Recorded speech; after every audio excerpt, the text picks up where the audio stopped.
must say, the music videos for this album is so top-notch. So, I wanna ask kung alin doon yung mga nagustuhan nyo or tumatak talaga sa inyo. Groin was fun. Alam mo yun. Okay. And Groin, I think, is the perfect music video for Groin. Yeah, Yes. it is. As in talagang, that's exactly what it is. And Yes. It's simplicity. Come Back to Me is just so much fun to watch. Alam mo yun? It's a good start. Great perfect. start. Yeah. Perfect to begin this journey with Namjoon. But my favorite is Lost. Because hinahanap ko yung gantong klaseng music video. As in, because we know Oo. naman K-pop. K-pop is everywhere. It's in your face. Alam mo yun? It's like, detail here, detail there, blah. It's Yeah. all in one chop suey mash. You know, sometimes it makes sense. With others, it doesn't. But it's just all there. But I feel with Track, it was just distilled so perfectly well. Alam mo yun, imagery pa lang, alam mo yun, sobrang daming negative space. Alam mo yun, parang nasa gitna Mhm. lang usually yung mga nangyayari. And like, natutuwa ako kasi parang very graphic design din yung feel nung mga shots. Alam mo yun, parang Yeah. in my head, parang nai-imagine ko like a 70s handbook on architecture. May ganun akong Oh, that Oo, isometric Oo, view. exactly. Tama, diba? Naka-isometric view siya. So, Oo. nakakatuwa. And I think we had this discussion din before na parang it also once again harkens back to so many things in our, earlier life growing up. So, ang dami nating na-bring up ng mga like music video like Heya. Outcast. Oo. Outcast. 'Di ba? So, parang Heya, the music video, also had sort of that same feel na para siyang like 50s talk show na biglang may special artist. So, it kind of felt that way. And then, Yeah. may pagkaano pa siya, Inside Out vibe. Alam mo yan, ang dami ng mga ganong Yes. nakakatuwang Oo. references. Yes. Na, alam mo yun, parang they took inspiration from but then made it their own. It's just so much fun. Like, as in, and Lost was just that for me. Alam mo yun, Yes. parang like, Mhm.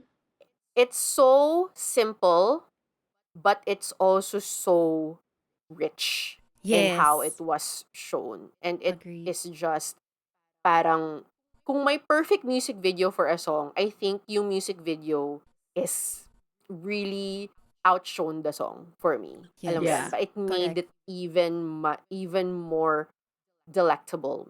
Alam mo yan? Yes. Ang sarap niya Yes. tuloy pakinggan and panoorin at the same time. Nakakatuwa. And sobrang na-mention dito ni Jimin actually nun sa ano. Dami nating mention ni Jimin. I know, na-miss natin siya. Grabe, Nasasaktan, namiss natin nasasaktan siya. na ako. Shit, Wow, sorry, girl. break-up I-bleep naman ba na rin natin? siya. Oo Okay, nga. okay naman. Choice Clean mo naman breakup. yan eh. Okay, go ahead. Na-mention naman to ni Jimin dun sa interview portion nila na parang, alam mo, RM, nakakatawa tong album mo. It's so funny. And that music video is it. Alam mo yun, it's just so funny. And I think parang it's also RM like trying to break what people think who he is as a Yes. very serious intellectual. And I have to mention, he mentioned this in one of the songs. I think it's yun nga. I think it's Around the World in a Day. Na parang sabi niya, I know it's Groin pala, sorry. Groin. Na-mention niya parang hindi ako diplomat.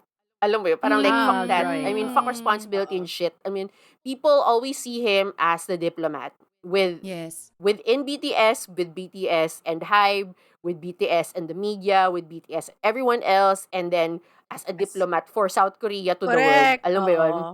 But at the end of the day, he is but an ordinary 29-year-old who is just living a different life. Alam mo yun? Yes. Sort And of he has social the life, yeah. right to be fucking funny. Yeah. Alam mo yun? Yes. And I think the Correct. music video is that. He is so funny here. I mean, the thought process is so funny. Nakakatawa yung start pa lang, yung parang may different RMs pala. Oo. Tapos yung, alam mo yung Correct. RM look na sa Gosei. Naka-wig! Tungin-tungan ako na naka-wig siya. Gagi. Ayun. I just love it. I just love Lost. It's just so much fun to watch. Yeah. I super love Lost as well. Pero balikan ko rin muna yung Groin. Kasi actually nalilito ako dun sa dalawa.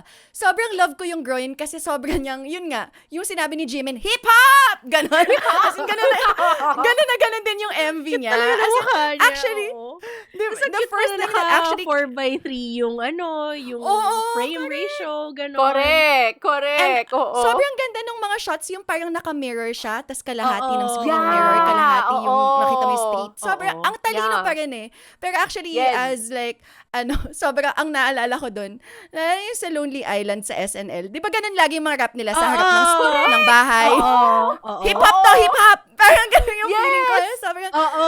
kaya I have so much love for this MV na parang, Yeah, yes, yeah. as in yes, Yes. because my experience of hip-hop is like that. So yes, as in ganon. Correct. Pero with Lost din talaga, sobrang, ang connection ko naman with Lost is, I super love like these American late night talk shows. Love them! Yes, you And do. like that was used in this way na sobrang ang galing kasi may Mad Men aspect pa sa akin because Mad Men is about people in a certain era doing what you're supposed to do. And he was trying to do it and seeing all the eyes on him and trying to break away.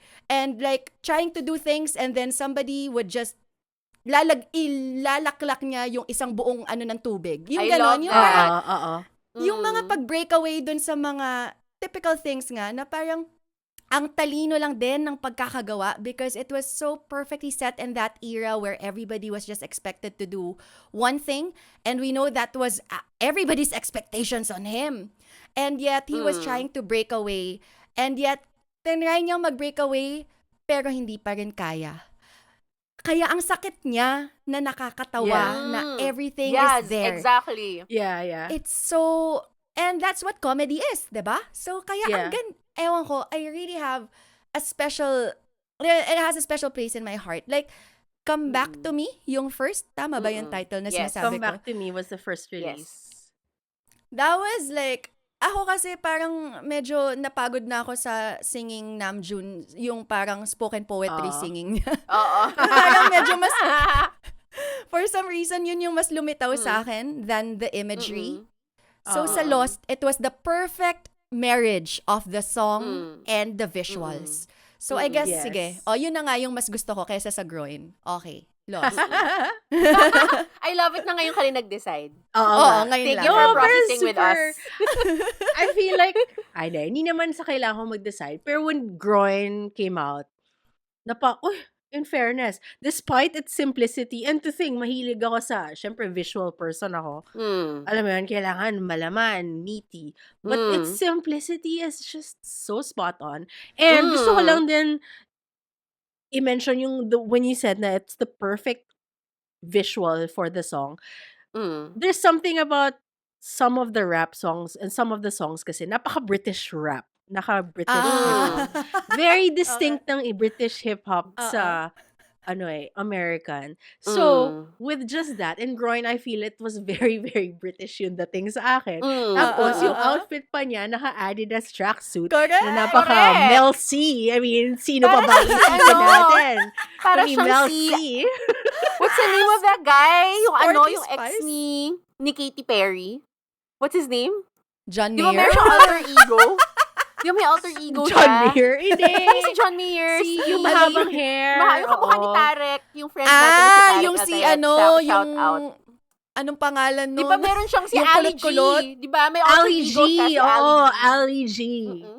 Hindi, Sasha. Hindi ba si Sasha Baron Ay, sorry, Cohen? Sasha Oh, si Baron Sasha Cohen pala. Baron Cohen Sorry, nga hindi yung pala iniisip yung ko. isang guy. Oo. Kaya, Sasha But Baron anyway, Cohen. Ali G. Oo, They kind of okay, look okay, alike-ish. Yeah. Okay. So, para just the look. And then, they did shoot it in England. Yes. Halata naman na they London. did. So, parang sobrang tuwan-tuwa ako with how everything feels so in place. And it was a great experience. I'm always surprised na parang, I always really like it na parang the simple things hit it right. Alam mo yun. Kumbaga, you don't have to do it much, pero, Exactly. ayun. But, still, since yun nga, sinabi ko na napaka-visual tao ko, syempre, mas gusto ko yung Lost. I mean, I think yun yung pinaka-favorite ko. Super agree and super same feels to what you guys said. Gusto lang i-add though, na yung comedy din kasi, parang, there's something about, we also know din kasi RM to be very silly. Diba? Siya yung laging nadadapa or laging very famous. Unintentionally silly. Clumsy, unintentionally clumsy. Like, I will always, every time it arrives on my feed, yung happy birthday, tas umikot siya, tas pagbalik ng birthday cake, ng candle, wala na. Kasi umikot siya. Tas Nagulat kanina pa siya. na siya. Oo. Tas may ganun siyang look na parang, Huh? Oh? Anong nangyari? Parang ganon. Kala ko ba Gets? matalino ka, RM? Oh, yun Oo. nga, exactly.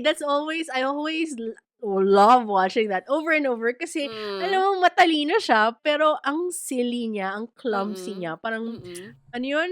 Pabo. Yung Oo, sinasabi ni sobrang Jimin, pabo. parang, Yeah. you're so smart, Correct. but you're also pabo. Parang ganon. Yes. And Lost kind of feels like it kasi parang ganun yung actingan eh. Alam mo yun? May pagka-ano din Mm. siya eh. May pagka-Wes Correct. Anderson vibe na parang, Mm. whoops, parang may ang namin yung whoops moment na Correct. napaka-RM, napaka-Namjoon, di ba? Yes, So, ang yes. saya-saya niyang panoorin. Tsaka, maliban nun, parang the song kasi, ang sad niya, di ba? Kasi parang Yes. it repeats, I'm just so lost. Tama ba? I'm just so Yes. lost, paulit-ulit. Oo. Ganon. Oo. As a Pero, singer. I know. Sorry. Pause pa ako at this point. Wow. Feel ko na namamaos ako. But anyway. Take note, Dan Chua. Okay.